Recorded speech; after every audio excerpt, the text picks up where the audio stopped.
सांगलीमध्ये महात्मा ज्योतिबा फुले यांची 200वी जयंती संपन्न झाली।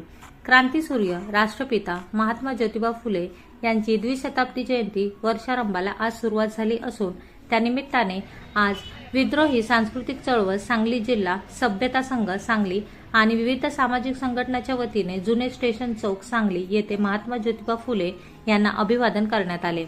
ज्येष्ठ सामाजिक कार्यकर्ता मीना शेषू आणि ॲडव्होकेट तेजस्विनी सूर्यवंशी यांच्या हस्ते पुष्पहार अर्पण करून अभिवादनाला सुरुवात झाली।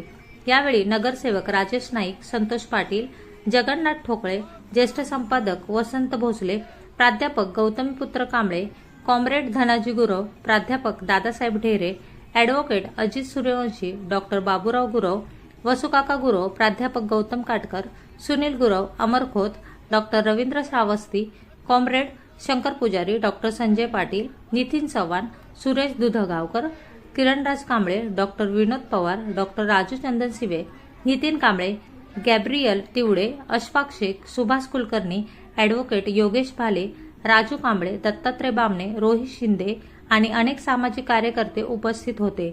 यावेळी प्रास्ताविक आणि स्वागत विकास मगदूम यांनी करून महात्मा फुलेंच्या अखंडाचे सामूहिक वाचन करण्यात आले। मीना शेषू यांनी महात्मा ज्योतिबा फुले यांचे महिला सक्षमीकरण, तील योगदान, स्त्री शिक्षणाचे महत्त्व आपले मनोगतात व्यक्त केले। कॉम्रेड धनाजी गुरव यांनी लोकशाही आणि संविधानाच्या विषयी लोकांच्या जाणीवा कमी होत आहेत हे चिंताजनक अशी भीती व्यक्त केली। तसेच महात्मा ज्योतिबा फुले यांची जाती अंताची चळवळ, स्त्री शिक्षण चळवळ, शेतकरी शेती धोरण, स्त्री पुरुष समानता, कर्मकांड या कार्याचा आढावा घेऊन सध्याच्या राजकीय सांस्कृतिक परिस्थितीमध्ये महात्मा फुलेंच्या कार्य पुन्हा एकदा जोमाने सुरू करण्याची गरज विशद करून येत्या द्विशताब्दी वर्षामध्ये करण्यात येणारे कृती कार्यक्रमची रूपरेषा मांडली। सामाजिक गुलामगिरीतून मुक्त होण्यासाठी प्रचलित धार्मिक व्यवस्था आतापर्यंत नाकारण्यात आली होती, मात्र सध्या महात्मा फुले यांच्या विचाराच्या विरोधी कायदे सध्या तयार केले जात आहेत, असे मत प्राध्यापक गौतमीपुत्र कांबळे यांनी व्यक्त केले।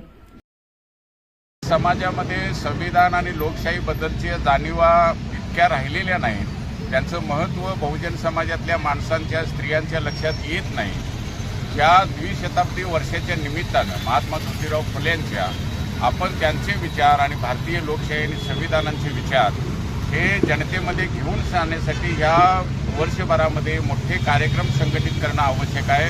त्यासाठी राज्य पातळीवर, जिल्हा पातळीवर, तालुका पातळीवर तशा महात्मा ज्योतिराव फुलेंच्या द्विशताब्दी जन्माच्या निमित्तानं कमिट्या स्थापन करणं आणि वेगवेगळे कार्यक्रम घेणं याची सुरुवात आजपासून आम्ही करतो आहोत।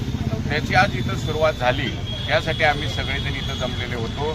वर्षभर फुल्यांच्या विचारांचा जागर हा महाराष्ट्रामध्ये करण्यामध्ये पुढाकार सगळ्यांनी घ्यावा असा आग्रह। आता महाराष्ट्र शासनाने धार्मिक स्वातंत्र्याच्या नावाखाली जो कायदा आणलेला आहे तो एका अर्थानं धर्मांतर बंदीचा कायदा आहे आणि या देशामध्ये हे ऐतिहासिक वास्तव आहे